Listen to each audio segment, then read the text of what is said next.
Hey, what's up, everybody? Just a quick message. We recorded a podcast, and it's the top 25 questions that moms ask. And it was with Michelle Bezet and Codi Bennett. And honestly, it was so awesome that we talked for a solid hour. So we're dividing it into two parts.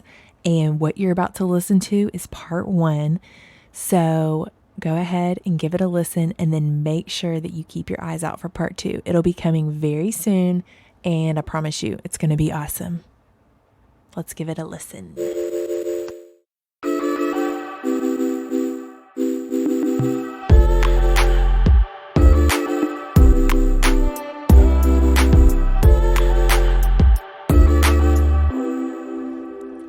Hey ladies, welcome to another episode of the Woman Podcast. My name's Codi Bennett and I'm your host. And today we are doing a Q&A on motherhood with Michelle Bezet and Codi Bennett. And we're super excited to have them with us because they're both moms. They both are moms of 4 kids. They're going to tell you about that in just a minute. And so Michelle and Codi, could y'all, I guess let's start with Michelle. Could you say hi and introduce yourself? Hi, I am Michelle Bezet. I also happen to be Katie's mother-in-law. She married my oldest of 4, Hunter, who is 28, and Haley, who is 26 and is married. Hunter and Katie have 2 boys.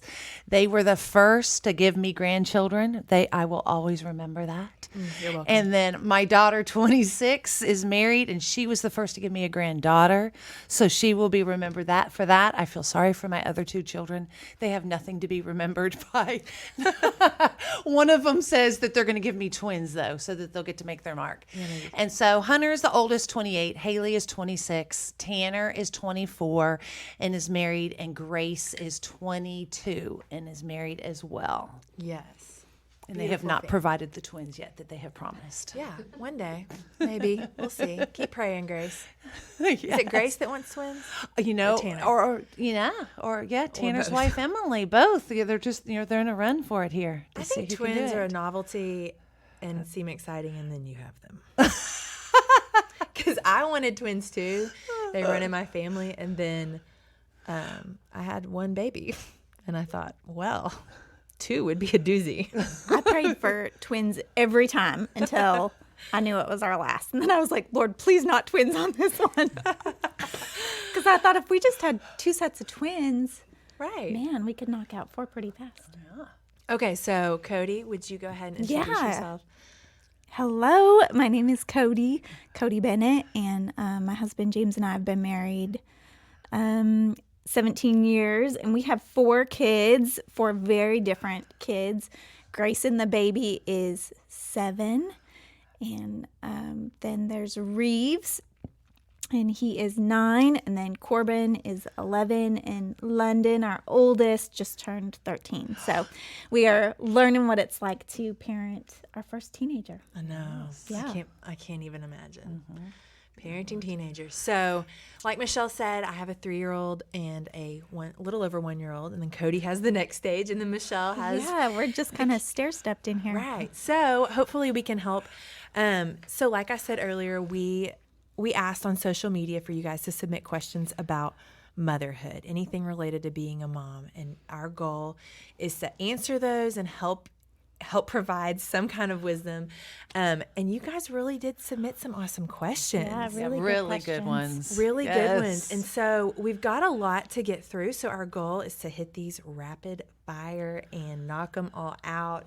And then if you like one that's answered a certain way and you want to go deeper with it, we can do that maybe on social media. So anyways, let's go ahead and get started, shall we? Yeah. Yes.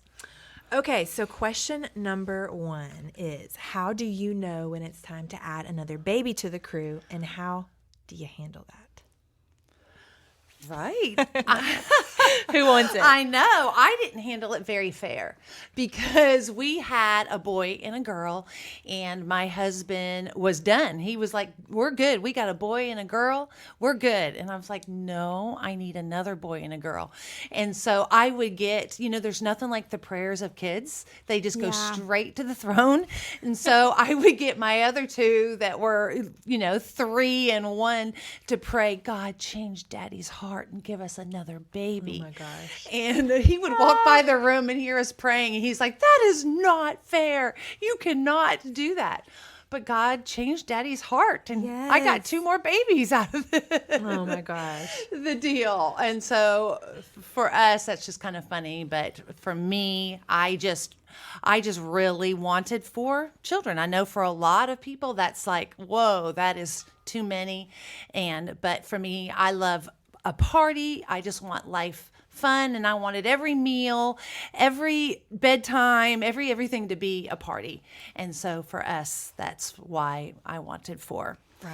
So just kind of, I don't know, for you, Codi. Yeah, I wanted 4 also. I think James would have been content to stop earlier. You would never say that now after having 4 kids, like we would never give any of them back. Right. I'm so glad we have 4. But for me, I just knew after every time I just had this unsettled feeling like I would never be finished if I stopped at that number. Right. And then after 4, I was like, oh my goodness, let's pay for the family pictures, monogram the pillowcases. This is us. We are a family of 6. This is us. I think probably, I'm guessing, whoever's asking that question is thinking, I'm already so overwhelmed where I am. I can't imagine adding another. And I think that's just, for me, I feel like whoever is the closest, whoever is born the closest, that's going to be your most difficult season. And so for me, that was my first 2. And it was an intense season because you're like nursing a baby and have to spank a bottom at the same time. And it's like an art. And so, I just think you have to really settle, like, do I have a peace stopping? If this was us, am I at peace with that? And if the answer is no, then the answer is no. Keep going. And my mom always said she would have had more. Right. And she had 3 of us, and I just thought, oh, well, then I got to keep going. If it's this good, I've got to find out. Right. So, I know, and it is amazing because some people will have 1 and they're like, no, we know. this isn't We enough. know. Yeah. This And if is, they we're have a good. piece, that's good for them. Kind Right. of like me with 2. With 2, I know. And my daughter, who has 1, she tells me all the time, Mom, I'm not like you. I am not going to have 4. I know I'm not like you. And I was like, you don't have to be. You do you, boo. Yes. Okay, great answers. All right, the next question is for Michelle. The ladies asked, how did you raise such amazing kids? We need to know all the things. All the things. All the things. Tell us, right? Michelle. I know. It is just by the grace of God. And, I just want to, we are not experts here on this podcast today. We're just sharing our life experiences and what we've learned as we've traveled through the journey. And in no way are we experts on it. Rick and I look back and we're just like, oh my goodness, how, we didn't ruin any of our children. There were times when we were trying to figure out how to discipline them and do things. And we're like, are they going to have to go over to counseling one day because of the way we handled situations? And so it's just by the grace of God. And there is no such thing as perfect parents. There are good parents. Yeah. And we're just trying to be the best parents that we can be. And you just need to be the best parents that you can be. Don't get caught up in being perfect from what you see on social media or what you hear. Just be a good parent. And I feel like part of that is just make one of the ways to raise your children right is live you yourself as a parent, live a consistent life. So be good. the same at home, be the same at work, be the same at Walmart, at Target. Just live your life consistent out in front of them so that they're not growing up wondering, or is she real here? Or is she real there? Is he real there? Let them see you consistent. And so I just wanted to preface that. And then also that just a consistent parent and discipline that you are, we were really big on, there's a saying out there called first time obedience. And we were just consistent in being first time, every time with our children. And so then as they grew older, they knew our word was our word to them. And then obviously my husband is a pastor, but our kids were not expected to behave the way they behaved because our husband was a pastor and we were in the ministry. It's because we were a Bible-based believing family. And so a lot of the things that we did, we would tell our kids, it's not because your dad is a pastor, it's because we're believers. Believers go to church. Believers read their Bible. Believers are kind to people. Believers, do good. And so we just didn't want to put any pressure on them because of who we are. It's what we are. We walk out this Christian life. And so that's just kind of overall. There's so much, since we're doing rapid fire, you can't get into all the details, but that's an overview. Okay, I have to ask this. You mentioned first time obedience. Can you go into that real quick and what that means and what that looks like? Because there could be some moms listening that are like, I've never heard that term, and that could be helpful. Right. Yes, and I know that Katie and Hunter and our daughter Haley and her husband have led a couple life groups with a curriculum, and there's a couple curriculums out there. There's one, Growing Kids God's Way, that is a great curriculum that gives you a lot of this. It is longer if you have time. I think it's 16 weeks. Then there's another one, Katie. What is the name of the other one? Art of Parenting. The Art of Parenting. If some of you out there are looking for, you want to grab some friends and do a small group together, Art of Parenting is a great curriculum to go through and learn some of these basics. And so just throwing that resource out there. But especially when they're young, first time obedience is when we laid down the guidelines and rules. We made sure they understood the rules and knew them. And once they understood and knew the rules, then it was first time every time. So if they were going after something, let's just say the outlet, and we told them no, we're going to carry through that no and make sure that we go and get them and move them away from that. If we told them no, you cannot play with those toys, then we didn't turn the other way and then they got them out and say, oh well, I guess they can have them. No, our no was no. And so if we told them no, you're not going to have an afternoon snack for whatever reason, we're not going to then change what we said. We're going to stick to the no, you're not going to have that afternoon snack. And so then if you can establish, it's really hard when your children are small and you have a few running in different ways. First time obedience is so hard then. And because you're changing a diaper and then another one is seeing what they can get away with on the other side of the room. So you're having to leave a child that has, a messy diaper to go then deal with this child that knows they can push you in that moment. Yeah. They know that is the moment they can. And if you stay on it, then the rewards of that follow through with your children for the rest of their life. So it's like either pay now or pay later. Really hard when they're young with that first time obedience. And you'll reap the benefits of it with them as teenagers. Right. I love that pay now or pay later because that's something you and Rick have taught me and Hunter so well, because it's like you can apply discipline now or you're dealing with it when they're school age, and honestly the habits are already there. So well, and not only that, I feel like it increases the temptation for whatever they're dealing with to disobey in that area. The consequences are more than just spanking or discipline. It's like it really affects their character. It's dangerous. It affects their life when they disobey further down the line. That's so good. Okay, rapid fire. Yes. Don't worry, guys. We made it through 2. Yes. Okay, so this is the next question. Whoever wants it can take it. How do you know when it's time to have the talk? How do you approach it?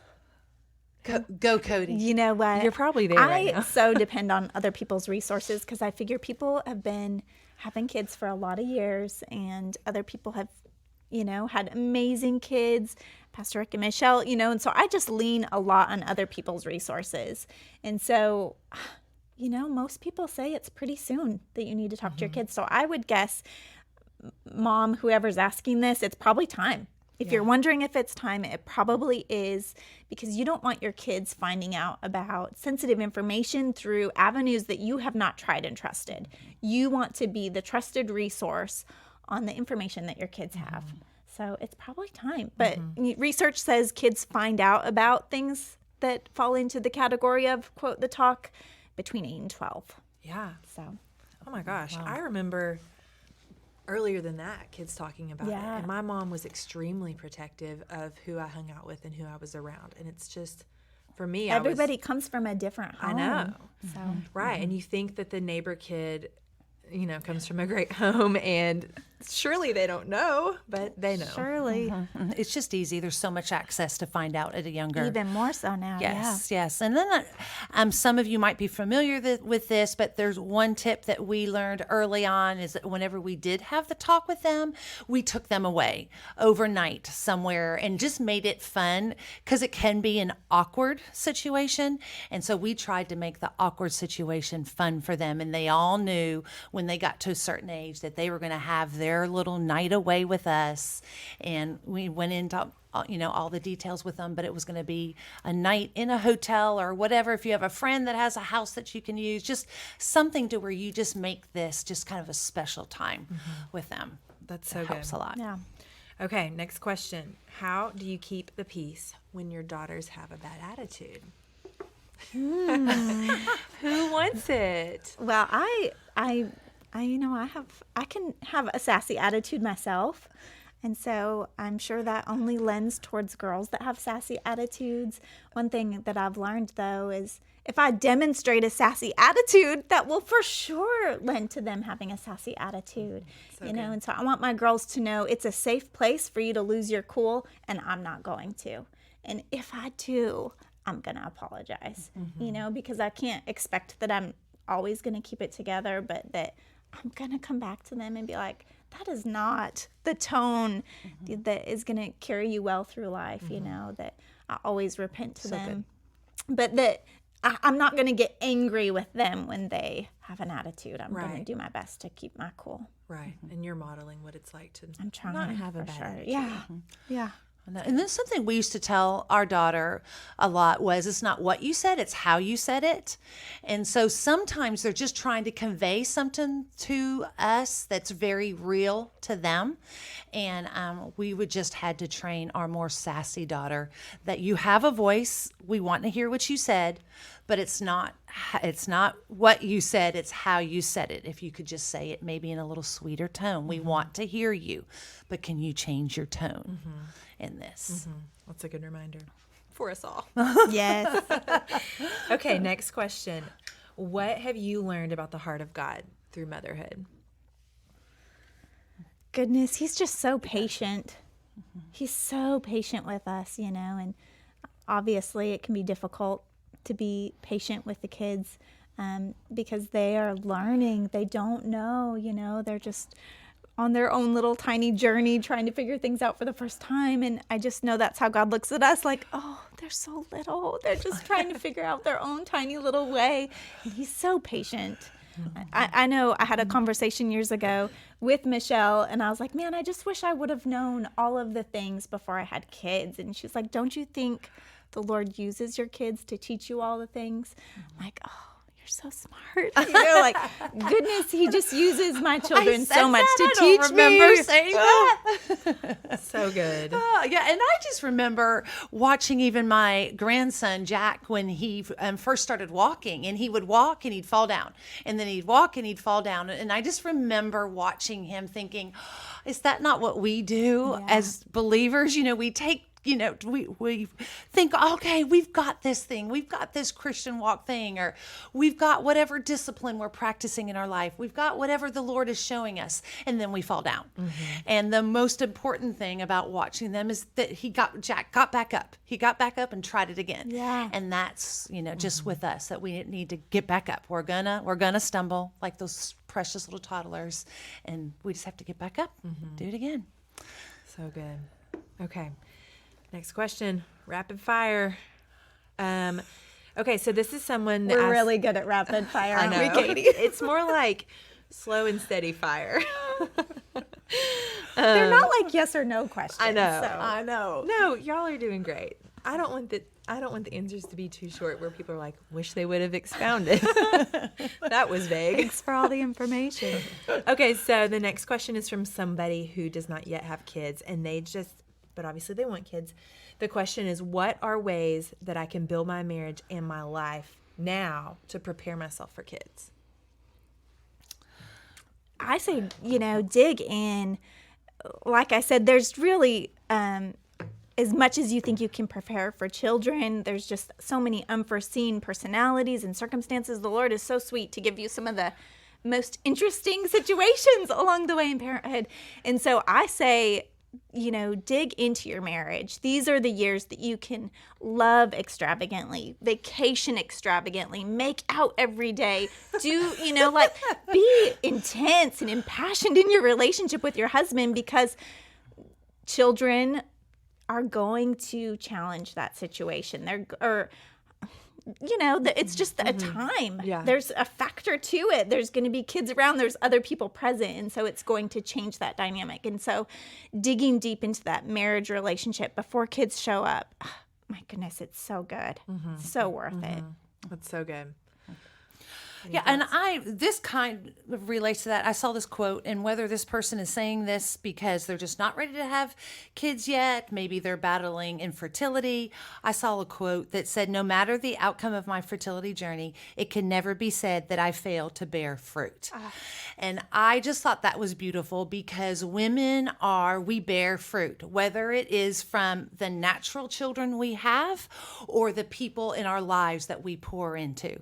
So if you don't have children yet, bear fruit. Yes. Don't wait to have children to bear fruit. Bear fruit with the people around you. Look for the people in your world that need you, that you can bring life to them, that you can nurture them, and you don't have to wait for children to bear fruit in your life. I love that, Michelle. Whoa. Y'all better be writing that down. Yeah. That's a good one. That was so good. Almost teared up when you read that. Okay. Man, next question. How do I not lose myself but still chase my dreams and not let mom guilt consume me? So I guess it's someone who is feeling like they have passions for life, whether it's work or whatever, that fall outside of raising kids. And how do they still pursue those things and not feel guilty? Yeah. Right. Go, Michelle. I know. So, there was another question that we get to, and how do you juggle? There's another one that I just feel like I kind of want to answer to at one time, that we're going to get to. And it's like, how do you juggle? I want to be the best mom. I want to be the best wife. I have work. I have this. How do I juggle all the things? And then the question that was just asked, how do I not lose myself in this journey that I am on? And the thing that just stands out to me in this is just remember that everything is seasons. This is a season that you're in. So you have a season before you have children, and you have more time to pursue these things. And then you have a season of small children, and that is just that's just physically taxing that season. It's just harder. You kind of lose yourself a little more in that season because it's just physical and it's so hands-on during that season. And then they start school, and you've got a little more time then. And then they go in their teenage years, and then that's just they have a little more of their own life, and you have a little more of your own life, but that is just mental. So there's just seasons, and that to remember, whatever season you're in, you're not going to be there forever. And so just pay attention to the season that you're in. Do you have more time to develop those talents during this season? Develop them. If during this season, you might have to hold back on those for just a little bit, for maybe a couple years, then maybe you do. And I know that that's hard when you're passionate about something. But when you look at the big scheme of life, you live 75, 80 years. If there's a few years in there that you have to lay low on your passions, it's okay in the big scheme. So just remember, you're in a season. If you're in a really hard, crazy season right now, you're not going to be there forever, because I'm in the season where mine are all gone, and it happens before you know it. I remember 2 of ours are 17 months apart.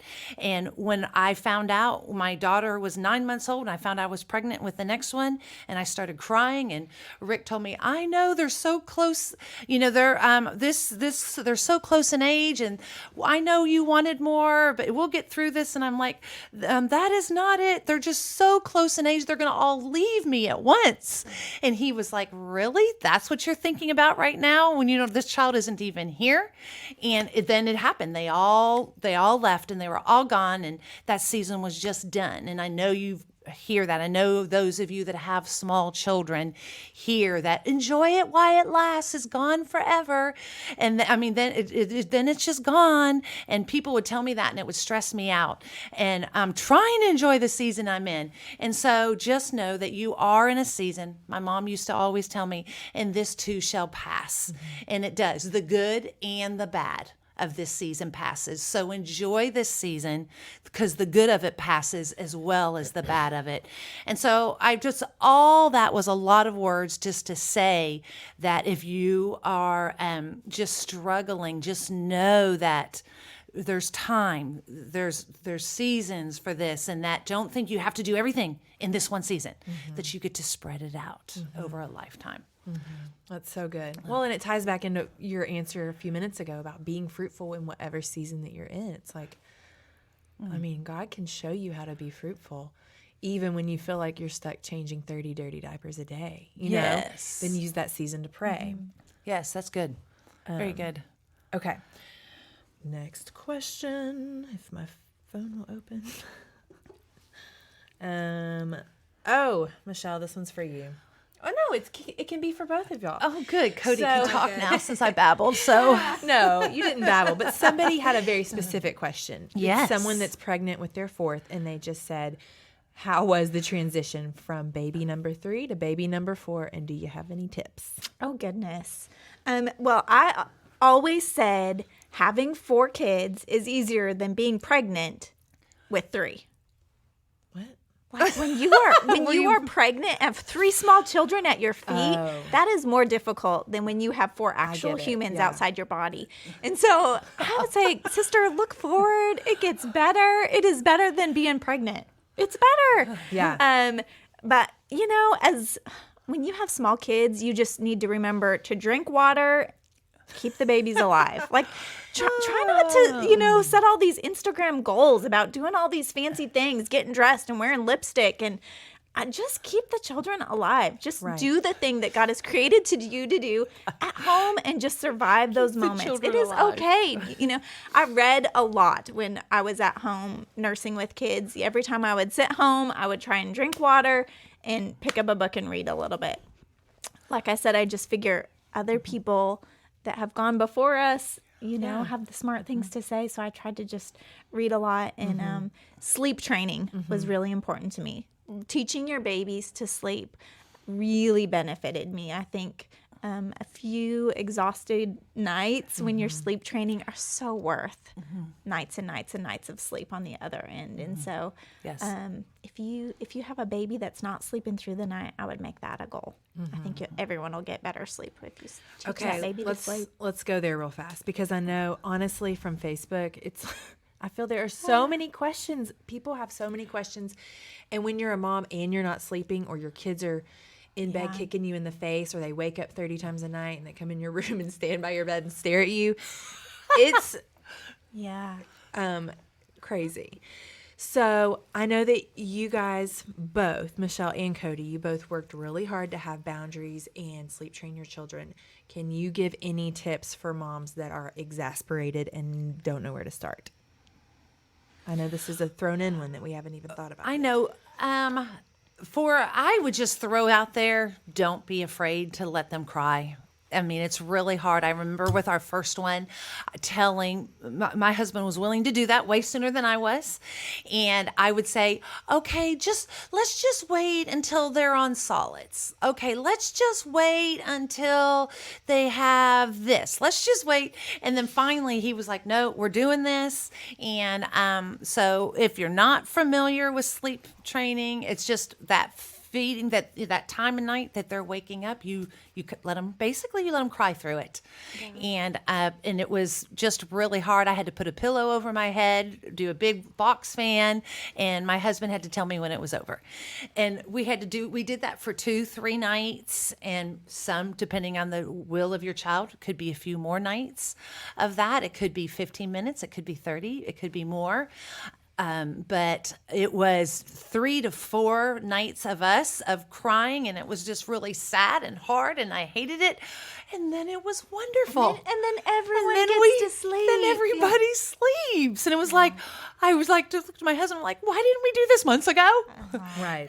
And then with our other children, we did do it sooner. And so it was hard to do it. And then you reap the rewards. It's back to pay now or pay later. Yeah. I know that there's probably 1,000 books since I sleep trained our babies that have been written on that. But yes, the two that I depended the most on were Baby Wise by Ezo. And there are so many, there's like Toddler Wise, Teenager Wise, tons of everything Wise. So I'm continuing to read those. Yeah. And then Mark Wiesblath was another really great author that helped me sleep train babies. And so I know my daughter is in that currently. Moms on Call is a book that she has been great for her right now. Yes. And then real fast back to the 3 to 4 transition. I just remember from me, one was like, one was an accessory, 2 was reality. And then by the time I had 3 and 4, it was like, I just had totally died to self. And it was like, oh, what's one more for us at this point? So you're saying I haven't died to self yet? Because I'm only at the 2 stage. No, girl, you were an only child and a girl, and then you had 2 boys. That was a big change for you. That's a pretty big change. That's a big change for you. Thank you. Let's talk about that. Okay. Good answers, ladies. Next question. Do you have any advice on how to handle the mom shaming? And I know this comes as a question that kind of ties into, we live in an Instagram world where we all compare our lives to one another. Right. And I mean, mom shaming probably wasn't even a term when y'all were raising kids. Yeah, when I read that term, I was like, is this serious? But we're it's a term seriously now. shaming moms? Like, what? So maybe I don't even understand. I had to kind of take myself back from that question because I thought that was just crazy. Like, obviously, we're all just trying to survive, put on a bra and pants and, like, make it out of the door. So why would we shame? But I do think I have even myself can look back and say, when you look at someone else's kids, you think you could do it better. And so I think it's really just an evaluation of our own heart when it's like, oh, of course I could raise your kids better than I can raise my kids. You think the grass is greener in someone else's yard. But I think it's just an evaluation of our own heart. Like, we are just doing the best we can. Do what's right for you. Watch your own race. Keep your eyes on your own lane because you are not going to win their race. You just have to win what God has assigned to you, and that's your kids. That's so good. Oh, good. Okay. Let's see. We've answered the next one. All right. Next question. We're rapid firing this. Yeah, totally rapid fire. We've sort of hit on this, but I do want to ask it again in a different way. How do you balance me time and your children? Like, I would like to read my Bible. I would like to sit on the toilet. I would like to put my makeup on. I would like to have my own thoughts. So when your kids are really young, how do you I think balance? it's an opportunity to just explain to children, that there are boundaries, there are bedtimes, you can be in your room right now. This is alone time. setting that up for yourself. You can create it. You are the gatekeeper of your home. You control the speed of activities, of meal times. Like, you are the mom. You get to control this. And so as much as it feels like it's an out of control chaos environment, that is not true. You get to control it. And so setting those boundaries that this is bedtime and mommy and daddy are going to have our time, or I'm going to have my quiet time. You can, I'll get you out of your crib at 8 or whatever time that you've decided that you set. You get to control that. Yes. I mean, because there's this great thing that Katie has for her kids that we did not when we have ours. Yes. There's an the alarm, clock? alarm clock that turns green. And so Jack knows he's allowed to get up and get out of bed at 7 because his alarm clock turns green. I'm like, that is brilliant. And so those of you that aren't aware of that is a brilliant thing for now. And then, sometimes that me time has to be before they get up. There was, many times of me getting up before the sun got up and before the babies got up to have a cup of coffee and just a little bit of quiet time. And I was a much better mom. It was hard to do that, but even if it was 15 minutes, if I could have just those 15 minutes before, I was just a much better mom. Doing that. That's so good. Yes. Well, and I even thought about back to whenever, I had Jack and Bo right at 2 years apart. And I remember when I had Bo, both of my boys were born in the fall, and the days get shorter and there's more darkness, and I was like, oh my gosh, I just need the sunshine. I need a podcast. I need to be outside. And so I would put them in the stroller and walk laps around my neighborhood and just listen to a podcast because I was so desperate for sunshine and God time and babies not needing anything. It was like, you're going in the stroller, I'm going on a walk, I'm going to pray, I'm going to listen to a podcast, I'm going to be in the sunshine and drink some water. Yes, and usually they're happy. I know. It's good for They're happy out there. If I can get 30 minutes, it's better than... Everybody's happier. Yeah. I can remember being in my car finally alone, because there were always little tiny humans in my car with me, and being alone to run to the grocery store or whatever, and going to the grocery store and back and realizing that wheels on the bus go round and round, and I'm like, I could have listened to my own adult music or podcast, and I wasted that time with what was already wheels on the bus or whatever. VeggieTales for hours. Oh my gosh, that's so funny. Same. Yes. Okay, next question. This one says, how do I handle meltdowns? It's a tough one. Okay, we have meltdowns at our house, but I find usually if I kind of take a step back and diagnose the meltdown, it's usually my own fault. Like, it's lunchtime and I scooped them up and left the house. Or it's nap time and I took them out of a routine, and it's like, oh man, I probably could have prevented this. Or, I get to prevent a lot of meltdowns by having kind of that role play conversation before we walk into somewhere. Like, that's so good. We're going into the store, we can walk the toy aisle, but we're not buying anything. If you ask for something, the answer will be no. And when I say no, your answer will be yes, ma'am. And so role playing that scenario. So their little hearts aren't, it's put yourself in the own situation where you want something so bad, and they don't have all of the emotional control to communicate clearly that, and so it comes out as a tantrum. It comes out as a meltdown. And so the before work, it prevents the meltdown for sure. As simple as, instead of just telling, okay, you're done playing with your toys now, you give them a 5-minute. Sure. Okay, in 5 minutes, the computer's going to go off. In 5 minutes, we're going to pick up our toys. That helps prevent meltdowns as well.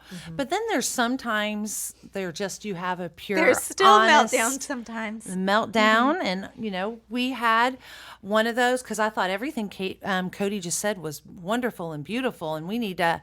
That is so good. And so many of those meltdowns can be prevented by just some of those simple things. And then you have some children that doesn't matter what you do. I know for one of our children, everybody might not believe in this philosophy, but we put her in the corner. And we put her in the corner until she could get her attitude right.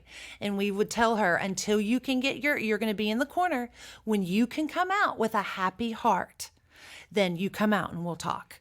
And that helped her so much. She'd go in the corner and she'd come out and she goes, I have a happy heart now. Aww. And then within 2 minutes, we knew she did not. Mm-hmm. And then we go try the corner again and say, no, let's go try this again. Yeah. Mm-hmm. And so that was what we did that worked really great for one of ours. Mm-hmm. But you've got to kind of play around with it and just don't feed into it. Mm-hmm. The tantrum. Don't appease them during a tantrum. Yeah, one thing Growing Kids God's Way says is that a tantrum only exists if there's an audience. And so basically walk away. Don't give them an audience. If they are throwing a fit or crying or whatever, separate them somehow. Put them in their room. Yeah. And so I thought that was good. But okay, so you hit on something, you said role playing, and that's something that Rick and Michelle did with their kids that we've been learning from. Hunter's been modeling that now with Jack and a little bit with Bo. But Michelle, can you go into that a little bit more and explain what you guys did with role playing, why you did it, like when people would come over or before you walked into a new situation? Right. Can you go into that? Right. And like Codi touched on, she let her kids know what she expected of them before she went into a mall, before she went into a grocery store. And just every scenario that you can think of, let them know what you expect of them before you go in, because then when you're leaving, you're not dealing with unmet expectations they didn't even know was placed upon them. Because they are 4 years old. They don't know. And so before we go to somebody's house to eat, we would tell them, this is the house that we're going to. This is the people we're going to eat at. When we get there, we expect, instead of running to the room to play with the kids first, we expect you to go to the adults. Tell the adults there, thank you for having us in your home. And then we taught our kids to ask the adults 3 questions. Was it hard to cook the meal tonight? Did you have a good day at work? And if they needed 3 questions, we would help them with their 3 questions. And we were just trying to teach them how to make conversation with people as well. Rick would tell them when we get out of our dinner with our friends tonight, I'm going to ask you what 3 questions you asked and what their answers were. Good. So our children had a little bit of accountability. And so he would tell them that, we expect you when you sit down to eat, you have to at least take a bite of everything that's on your plate. You're not going to say, I don't like this. You might not like it. And you can have that, but you're not going to voice your... We just told them what we expected of them. And so Rick did this over and over with our kids. And I remember one time we were going to somebody's house for dinner, and Rick said, okay, guys, what am I expecting of you when we go to these people's house for dinner? And Tanner he goes, when I get there, I'm going to run in and I'm going to immediately play with the kids and not talk to the adults. And when I do go talk to the adults, I'm going to kick the lady in the leg and I'm going to tell her food is so terrible and that I cannot wait. He just went and did the opposite of everything. It was like, okay, Tanner. I think he gets the point. Think he gets it. I think he gets it now.